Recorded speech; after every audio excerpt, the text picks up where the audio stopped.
Ha ha ha! $50,000 says you can't say one word in Japanese. Not one word. Say it louder, so the whole room hears. Sir, forgive the 書類に気になる点がございます。今夜ご署名されるまめにご確認いただいたと存じます。You speak very well. Where did you learn? Get out, now. The man at the head of the table did not even look up when he said it. He just lifted one hand and waved it toward the door the way you wave away smoke. I'm here to service the room, sir, the janitor said, where the machines rattled the floor at 4 o'clock. Then the supervisor scheduled it for 4 o'clock. And so are you. I'm closing a $128 million deal in this room, and you walked in pushing a mop bucket. Pick that up off the floor and get out before I have you fired by the end of the hour. The papers had slid off the edge of the table when he shoved his chair back. Maybe 40 pages fanned out across the carpet near the janitor's shoes. The janitor bent down. He did not rush, where the machines rattled the floor one at a time, and as he did, his eyes moved across them, line by line, the way a man reads something he understands. Nobody at that table noticed. They were all watching the developer's face turn red, where the machines rattled the floor until midnight. There were 11 people in that conference suite on the 32nd floor of the Carrington Hotel. Before the night was over, every one of them would be on their feet, but not for the man with the $128 million deal, where the machines rattled the floor until midnight. His name was Bryce Caldwell, net worth somewhere north of $400 million, depending on which quarter you asked. He had built half the glass towers along the Chicago River and put his name on most of them. Tonight he was hosting a delegation from the Hoshino Group out of Tokyo, 4 men in dark suits, trying to sell them the development rights to a stretch of lakefront called Lakeshore Commons. And right now, in front of machines rattled the floor to impress, he was losing a staring contest with a janitor who had not yet left the room. The man in the gray uniform was named Andre Coleman. He was 34 years old. Where the machines rattled the floor midnight. He had cleaned rooms at the Carrington for 7 years. And there was something true about him that not one person in that building knew, because in 7 years nobody had ever thought to ask.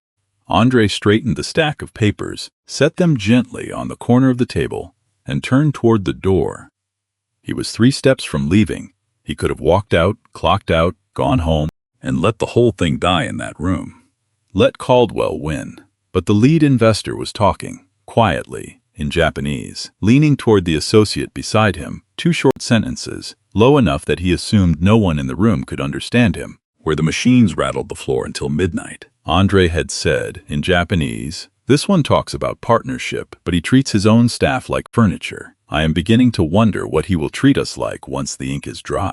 Andre's hand was already on the door. His shoulders changed, just slightly. His chin lifted maybe half an inch. He stood there for 1 second, then 2, the kind of pause that happens when a man is deciding whether to spend something he has been saving his whole life. Then he turned around, not fast, not angry. He turned the way you turn when you have finally decided to stop being invisible. Caldwell saw him coming back and smirked. Oh, he wants to apologize. Good. Make it quick. Andre did not look at Caldwell. He looked at the lead investor, the older man with the silver at his temples, and he opened his mouth and he spoke in Japanese. Not tourist Japanese, not the kind you learn from an app on a bus. This was fluid, formal, layered with the right honorifics, the keigo that takes years to wear naturally, the speech you use with a man you respect and have just met. He said, "In Japanese, sir, please forgive the interruption, and please forgive my employer's words I would not normally speak." Where the machines rattled the floor until midnight. But I noticed something in the documents that fell on the floor, and I think it would be before someone looks at it again. The room went silent, not restaurant silent. The specific kind of silent where you can hear the air conditioning and the ice settling in someone's glass. Bryce Caldwell's smirk slid off his face like water off glass. The lead investor set down his pen. He had been doodling on his notepad a moment ago. Half bored, a man who had already decided the meeting was a formality. Now he was leaning forward. He looked at Andre for a long moment. Then he answered in Japanese, "You speak very well. Where did you learn?" Andre did not hesitate. "Hartwell University," he said, still in Japanese. "I studied law there, international commercial law." I did not finish. The investor's eyebrows lifted a fraction of an inch.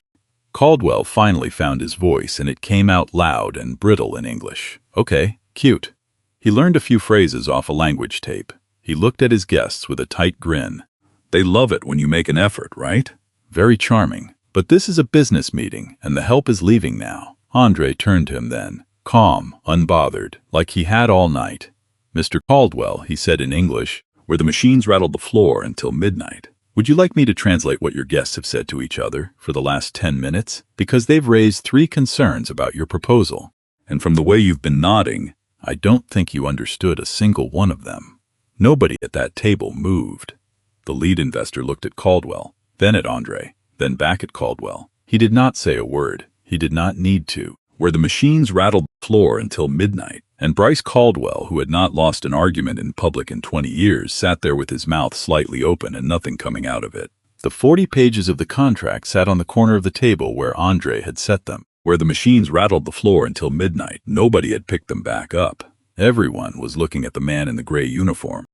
Andre Coleman did not learn Japanese in a classroom. Not really. He learned it the way you learn anything you love when you are 19 and broke and hungry for a way out. He grew up on the south side of Chicago, in a 2-bedroom apartment above a laundromat, with a father who worked 2 jobs and a mother who died of a stroke when Andre was 11. His father, Clarence Coleman, was a steam fitter. 30 years on job sites, knees shot, hands like rope, a man who could not read a contract to save his life, and who told his son the same 4 words every single morning before school. Somebody they need. Andre was smart in the way that scares teachers. He read everything. He tested into a magnet high school across the city and rode 2 buses each way to get there. Where the machines rattled the floor until midnight. He fell in love with the law the year a landlord tried to evict the family on a technicality, and a free legal aid lawyer, a young woman who could not have been more than 26, walked into housing court and tore the eviction apart in 9 minutes flat. Andre sat in the back row and watched her do it, and he thought, I want to do that. Where the machine, the person who walks into the room and changes what is allowed to happen to people like us. Where the machine rattled the floor till midnight, on a scholarship. He took Japanese his first year almost by accident because the section fit his schedule, and then he stayed because he was good at it, and then he loved it because the professor, an old man named Dr. Okafor who had spent 20 years in Osaka, told him he had the best ear of any student he had taught in a decade. By his 3rd year of law school, Andre had decided to write his thesis on the differences between American and Japanese real estate law. He spent a summer in Kyoto on a grant, where the machines rattled the floor until midnight. He read property contracts until the characters stopped looking like characters and started looking like meaning.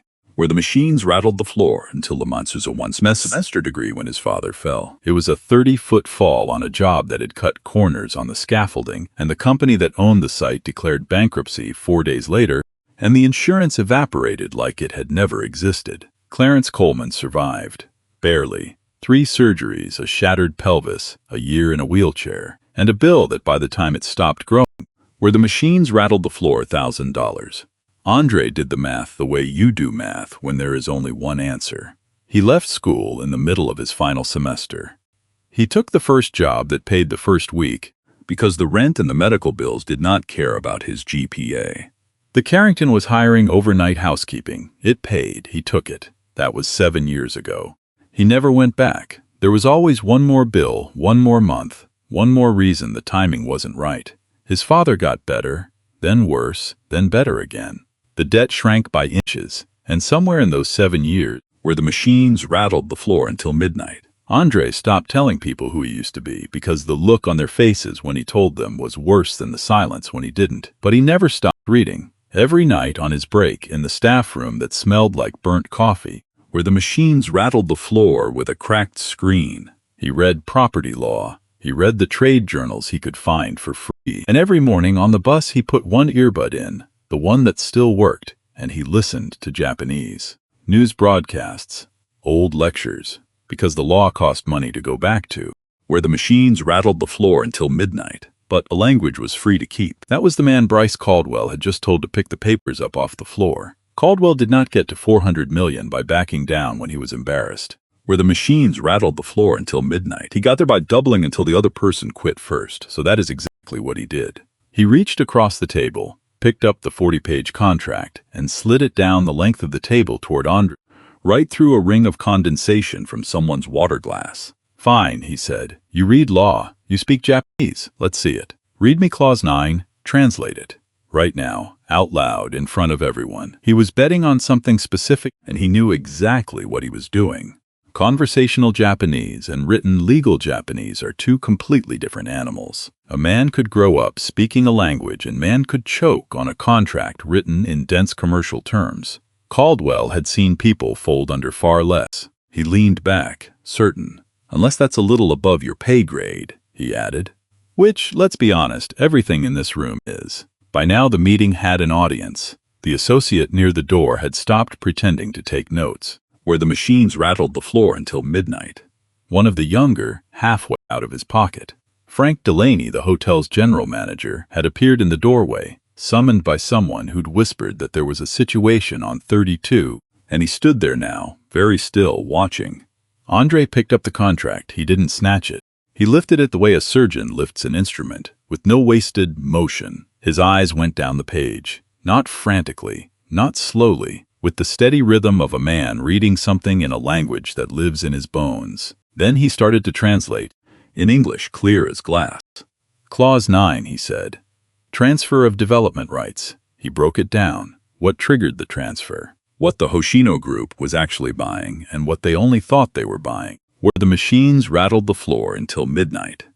He flagged that the standard American phrasing would normally include the words hold harmless, which were missing from the English version Caldwell's lawyers had drafted. And then he got to Clause 14. He stopped. This zoning provision, he said, still looking at the page. The language here references the wrong section of the Illinois Land Use Code. It cites the section that governs commercial replatting. But Lakeshore Commons is mixed residential. The section you want is the 1-2 paragraphs down. As written, this clause is unenforceable. And if the city's planning department catches it during the permit review, and they will, where the machines rattled the floor until midnight, the development rights you're selling these gentlemen for $128 million could be void within 18 months, right around the time they break ground. He set the contract down. He looked at Caldwell. He waited. Every head at the table turned toward the lead investor. The investor uncrossed his arms, slowly. Then he nodded. He is correct, the man said, in English, clear enough for the whole room.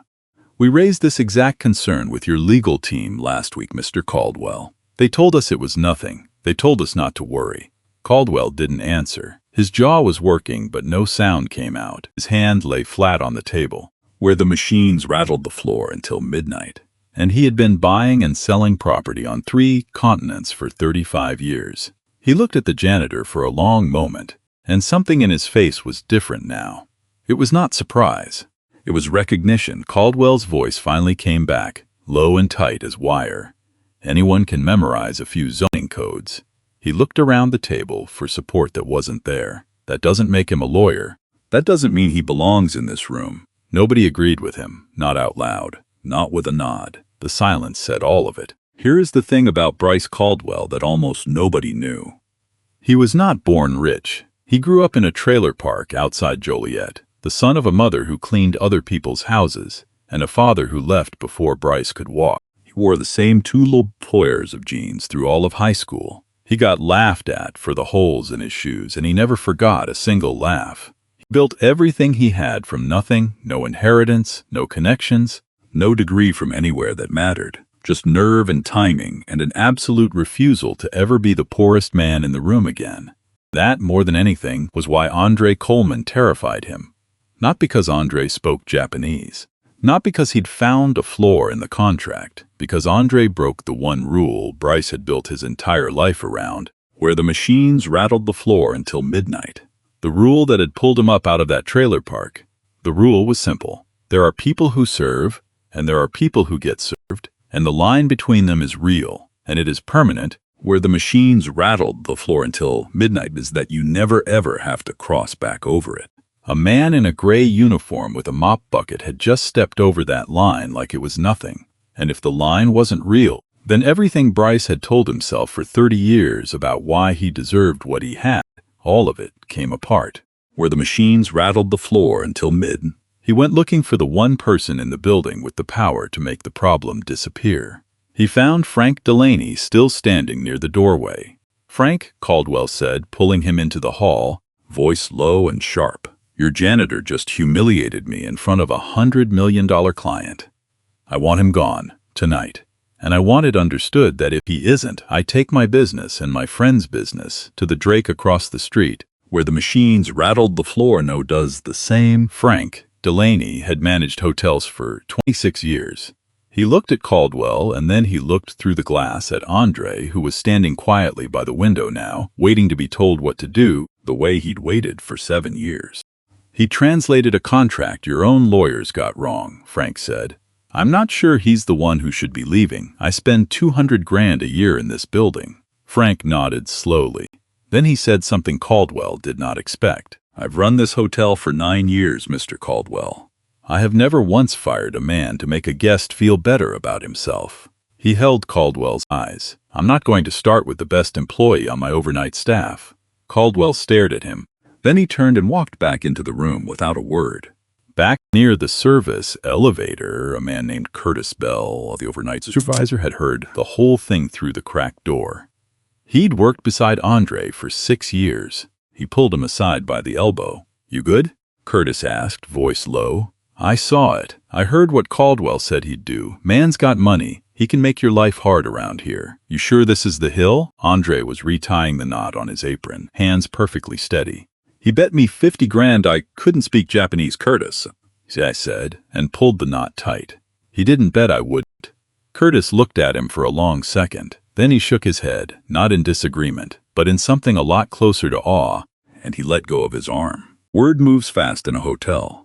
The room service heard first, then the bartender, then the woman at the front desk. One by one, the overnight staff started drifting toward the 32nd floor, finding reasons to be in the hallway, where the machines rattled the floor until midnight, peering through the glass of the conference suite, because something was happening up there that they did not want to miss. You could feel it building the way you feel a storm before the sky changes. The air gets heavy. People stop talking, where the machines rattled the floor until power.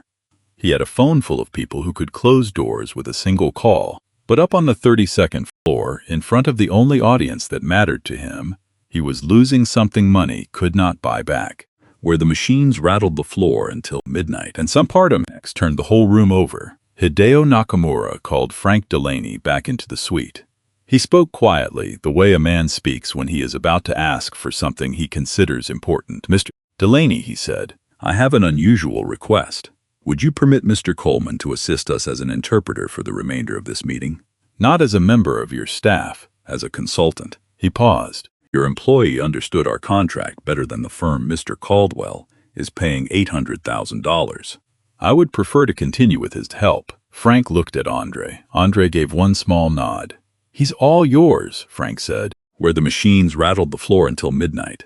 And just like that, Andre Coleman walked back to the conference table, not as the man who'd been told to pick papers up off the floor. He walked back at the personal request of the guests of honor, where the machines rattled the floor midnight. The men Bryce Caldwell had, you could see the power shift in the seating. Andre now stood between Caldwell and Nakamura. And Caldwell, the man who'd been running the room all night, where the machines rattled the floor until midnight, had to speak through the janitor to talk to his own about that. The man he'd tried to throw out was now the bridge between him and everything he wanted. The meeting went on, and over the next 30 minutes, Andre did not just translate words. He translated the space fed between them. When Caldwell made a joke about getting the deal done fast, the American way, Andre knew exactly how badly that would land. Because in a Japanese negotiation, rushing reads as disrespect, as a man who cares more about his timeline than his partners. So Andre softened it. He kept the energy and removed the blade, and Nakamura smiled instead of stiffening, where the machines rattled the floor until midnight. When the younger Hoshino executive asked the environmental review on the lakefront parcel, he asked it formally, and in Japanese the level of formality tells you how serious the worry is. Andre carried that full weight across into English, and Caldwell, for once, gave a real answer instead of waving it off. When an associate raised a point about a rezoning ordinance that had no clean English equivalent, Andre broke it into 3 plain sentences. No filler, no guessing. He wasn't just keeping the conversation alive, where the machines rattled the floor until midnight. He was the only reason the deal was still breathing was thick enough to choke on. The man Caldwell had called the help, the man he'd told to take his mop bucket and disappear, was the one man in the room standing between Bryce Caldwell and the worst night of his professional life. Roland Pierce, Caldwell's business partner of 15 years, had said almost nothing all evening. He leaned in close to Caldwell now and spoke under his breath. "He just saved your deal," Roland whispered. "Where the machines rattled the floor, right? Twice." Caldwell didn't answer. He lifted his glass and drank, long and slow, the way a man drinks when he's swallowing something other than whiskey. After the documents had been set aside and the room had loosened, Hideo Nakamura did something that stopped everything cold. He pushed his chair back and stood. He reached into his jacket and took out a business card. He did not hand it over casually. He held it in both hands, the traditional way, and extended it across the table toward Andre with a slight bow of his head. "Mr. Coleman," he said, "my company employs more than 200 bilingual advisors in Tokyo and 3 American offices. Not one of them read that contract the way you just did." He held Andre's gaze. "I would like to offer you a position on our cross-border advisory team, where the machines whenever you are ready." The room went still. Caldwell's face drained of color, the way a wall does when you cut the power. And Andre, for the first time all night, lost his composure. Just for a second, just enough to see. His eyes went bright. His lips parted, but nothing came out. He blinked twice, fast, and looked down at the card held out in both of Nakamura's hands. This was not the plan. There was no plan. He had not turned back around at that door, looking for a career. Where the machines rattled the floor until midnight. He'd turned around because a man had told him, in front of a room full of people, that he was nothing. That was the whole reason. That was all of it. And now a man who ran a company on 3 continents was standing in front of him, offering to hand him back the life he'd folded up and put away 7 years ago. He took the card, both hands, a small bow of his head, a gesture so natural that Nakamura's eyes warmed the moment he saw it. "Mr. Nakamura," Andre said, "I'm honored." His voice was steady, but his hands were not. "May I have some time to think about it?" Nakamura smiled. Not a business smile, a real one. "Take your time," he said, "but not too much." Where the machines rattled the floor until midnight. His jaw moved back and forth, grinding on something he could not swallow. His janitor, the man he'd told to disappear, had just been offered a job at a table Caldwell was paying for, by the man Caldwell had spent half a year trying to win. But Bryce Caldwell was not done. He had one more move, and he made it the way he made every move, all at once and aimed at the soft spot. He stood up. He buttoned his jacket. He addressed the whole table. "All right," he said. "I'll give it to him. He speaks Japanese." He read the clause. "Credit where it's due." He paused, let the concessions sit there like bait. "But I made a bet, $50,000, and I'm a man of my word. So let's make it real." He pulled out his phone. "I'm going to get a certified court interpreter on a video call right now, a professional. If he passes a real test, legal, technical, the kind they use for federal certification, live in front of all of you, I write the check tonight, no argument." He looked at Andre, and the smile came back, thin and cold. "But if he fails even one section, he admits this was a parlor trick. He apologizes to my guests for the disruption, and he walks out of this hotel and doesn't come back." Where the machines rattled the floor until midnight. This wasn't about $50,000 anymore. It was about Andre's job, his name, his place in the only building that had hired him when he was drowning. Caldwell was betting on the gap. Street fluencies rattled the certified fluency. He'd watched Andre speak, watched him read a clause, but a formal test administered by an expert, scored against a federal standard, that was a different arena. That was where the self-taught are supposed to fall apart. That was where the difference between immersion and a degree is supposed to finally show. He was counting on that gap. Nakamura looked at Andre. Frank Delaney, back in the doorway, looked at Andre. Curtis Bell, watching through the glass with half the overnight staff behind him, looked at Andre. The whole floor was holding its breath. Andre set down the notepad he'd been holding. "Make the call," he said. 2 words. No bluff in them at all. Caldwell dialed. The phone screen flickered and a face appeared, a woman in her 50s, glasses, a wall of legal books behind her. Dr. Eleanor Vaughn, court-certified Japanese interpreter. 20 years. She had interpreted for federal courts, for trade tribunals, for 2 different rounds of international arbitration. Caldwell explained the situation in 30 seconds. Dr. Vaughn raised an eyebrow, but she agreed. I'll give him 3 standard challenges, she said. Legal, technical, and idiomatic. These are the same materials we use for federal certification. She looked at Andre through the screen. Are you ready, Mr. Coleman? Yes, ma'am. Challenge 1. Legal. She read a paragraph from a cross-border joint venture agreement, dense and technical, full of terms that do not cross cleanly between languages. Fiduciary obligations, subordination of debt, liability caps. Andre listened. Then he translated, section by section, clean and precise. He did not stumble. He did not pause longer than a breath. He handled the terminology like a man who'd read contracts in 2 languages until the words went transparent. Dr. Vaughn's expression shifted, just slightly. The professional mask cracked half an inch. Accurate, she said.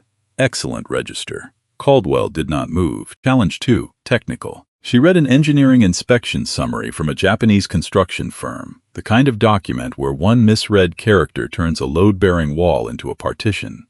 Andre translated, steady, confident. Then he hit a term, a rare structural phrase that even native speakers sometimes trip on, and for a moment he paused.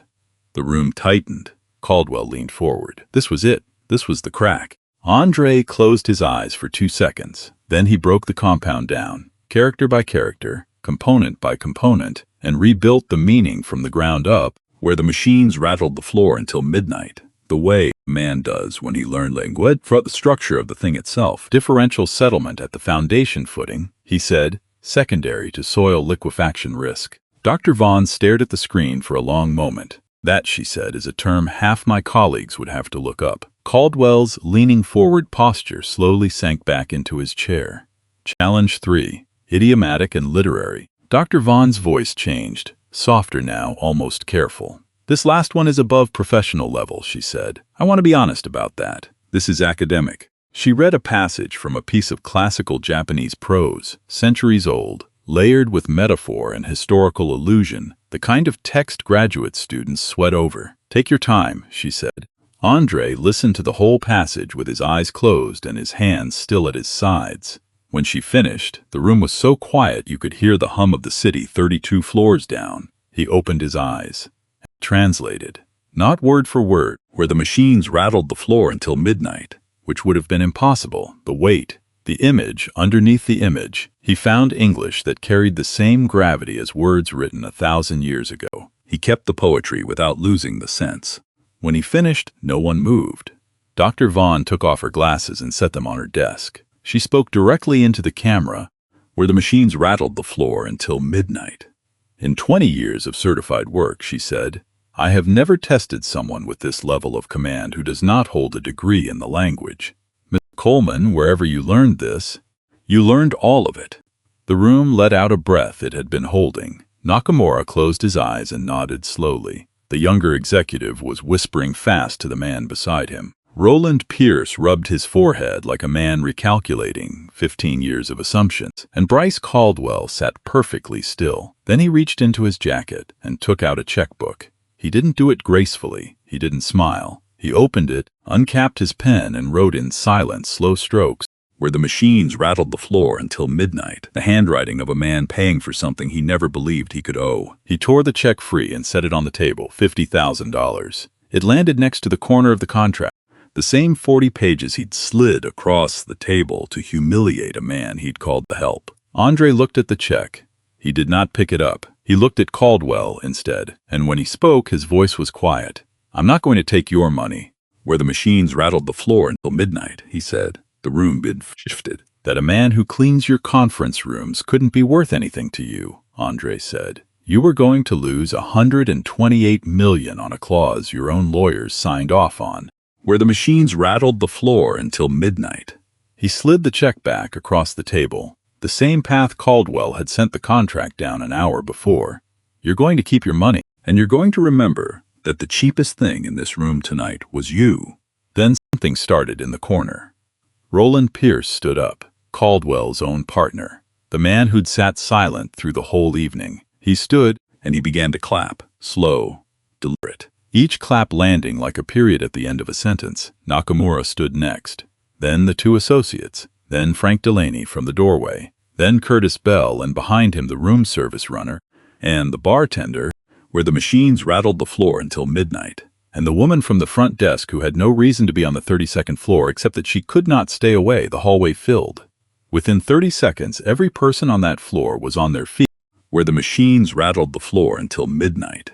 And it was not the loud kind of applaud, the kind that comes from the gut, from watching something you know you'll be telling people about for years. Andre stood in the middle of it in his gray uniform, with the coffee stain on the apron, and he did not know where to look. His eyes went to the floor first, then to Curtis, where the machines rattled the floor until midnight, standing in the doorway with the whole overjoyed crew packed behind him like a family nobody had posed for. Curtis was clapping too, but he wasn't looking at the crowd. He was looking at Andre, and he was nodding, slow and steady, the nod of a man watching someone do the thing he'd always known they could. The deal did not close that night. Hideo Nakamura was a patient man, but he was not a forgetful one. Where the machines rattled the floor until midnight, he had watched Bryce Caldwell call a janitor the help, watched him try to fire the only person in the building who'd protected his investment, watched him bet $50,000 on a stranger's humiliation to save his own pride. Where the machines rattled the floor until midnight, and Nakamura had learned, over 35 years, that how a man treats the people he thinks can't hurt him tells you everything about how he'll treat you the day he thinks you can't either. 3 weeks later, the Hoshino Group formally withdrew from the Lakeshore Commons deal. Their letter was polite and gave no reason beyond a routine reassessment of risk. They did not need to give one. The word had already moved through the small, where the machines rattled the floor until midnight, talkative world of people who move large amounts of money, and the word was that Bryce Caldwell's firm had nearly handed Tokyo a void contract and that Caldwell himself had spent the night, the truth came out, trying to fire the man who caught it. Where the machines rattled the floor that quarter, a pension fund that had been close to committing to a Caldwell tower on the river suddenly needed more time, and then needed it indefinitely. Where the machines rattled the floor until midnight, the $800,000 law firm quietly stopped returning his calls, the way people do when they'd rather not be associated with a story. Roland Pierce left the partnership that spring, where the machines rattled the floor for 15 years, and told himself the man's edges were the price of his success. The night on the 32nd floor cured him of that. He started his own firm, and the first call he made, before he'd even printed a business card, was to Andre Coleman. Bryce Caldwell did not lose everything. Men like him rarely do. But he lost the deal he'd built 2 years around, and he lost the partner he'd built a company with, where the machines rattled the floor until midnight, and he lost the thing he'd spent 30 years climbing out of a trailer park to never lose again, which was the certainty that the line was real and that he would always be standing on the right side of it. Months later, Andre got a letter. No return address, but the postmark was a suburb where Caldwell kept a house. It was one paragraph, handwritten. I have thought about that night more than I have thought about anything in years. I told myself my whole life that I earned everything and owed no one, because the alternative meant remembering the people who looked past me when I had holes in my shoes. You reminded me that I became one of them. I am sorry, not because it cost me the deal. Because I am ashamed of who I was at that table. And I did not know I had become him until you made me watch.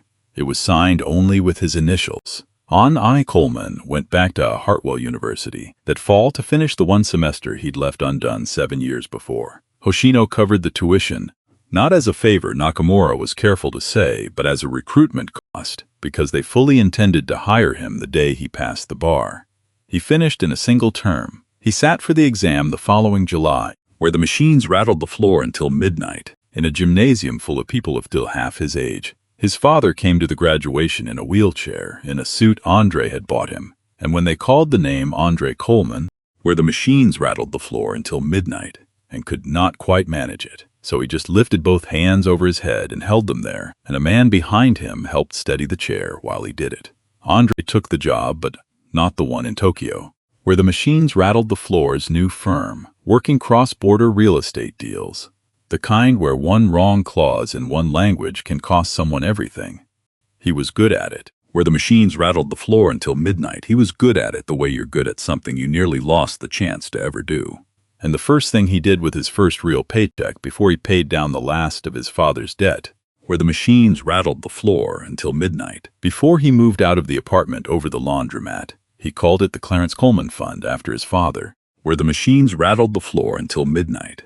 For people who'd been forced to drop out of school by a bill they didn't ask for, the medical kind, the kind that arrives in the mail and decides your whole life before you've had a chance to argue. The first year, it sent 4 people back to finish degrees they'd folded up and put away. One of them was a 40-year-old woman who'd left nursing school to care for a dying mother. Another was a man who cleaned offices downtown at night and had 3 years of an engineering degree behind him and no way back. Frank Delaney still runs the Carrington. There's a photograph behind the front desk now, small, easy to miss. It's Andre, where the machines rattled the floor until midnight, in his gray uniform, then by someone on the staff who thought to lift their phone at the right moment. Under it, on a little brass plate, 4 words, "Be somebody they need." Curtis Bell got promoted to night manager. On his first day, he taped a note inside the staff room, where the burnt coffee smell still lives. It said in his own handwriting, "Where the machines rattled pushing the cart, ask." So here's what I'll leave you with. Tomorrow somewhere a man in a uniform is going to hold a door for you. A woman is going to refill your water and tell you to have a good night. Where the machines rattled the floor until midnight. Someone is going to do the quiet work that keeps the floor clean and the lights on and the world turning, and you are going to look right past them. Where the machine, Bryce Caldwell, looked past Andre Coleman for the 7 years before the one night he couldn't. There is a whole life inside that person, a degree they had to leave, a language nobody knows they speak, a reason they're standing exactly where they're standing that has nothing to do with how far they could have gone. You will never know it, not unless you ask. So ask. Not where the restroom is. Not for the check. Ask them something real. Where the machines rattled the floor until midnight. You might be standing in front of the next Andre Coleman, and the only difference between a man and who finally gets seen is one person in the room who decided to actually look. Where the machines rattled the floor until midnight. Bryce Caldwell built $400 million on a single belief that the line between the people who serve and the people who get served is real and permanent, and that he would always be safe on his side of it. Where the machines rattled the floor until midnight. It took one man, a gray uniform, one night to show him the line was never real at all. And here's the part I can't stop thinking about. Andre Coleman spoke 2 languages and could read a contract better than a firm charging $800,000, and for 7 years nobody in that building knew. Not his supervisor, not the manager who liked him, nobody. The machines rattled the floor midnight. So, how many people have you walked past today who are carrying something you'll never know about? And what if the only thing standing between someone being invisible and being undeniable is one moment? Your moment, when you decide to stop looking past them and start listening. Where the machines rattled the floor until midnight. What's the talent you carry that nobody knows about? I read every single one. If this story moved you, share it with someone who needs to hear it tonight. And if you want to do more than feel something, look up the machines rattled the floor until midnight who had to walk away from a degree, a dream, a life, because a bill arrived and made the decision for them. There are funds, there are programs, there are people one open door away from finishing what they started. The world is not short on talent, it is short on people willing to see it.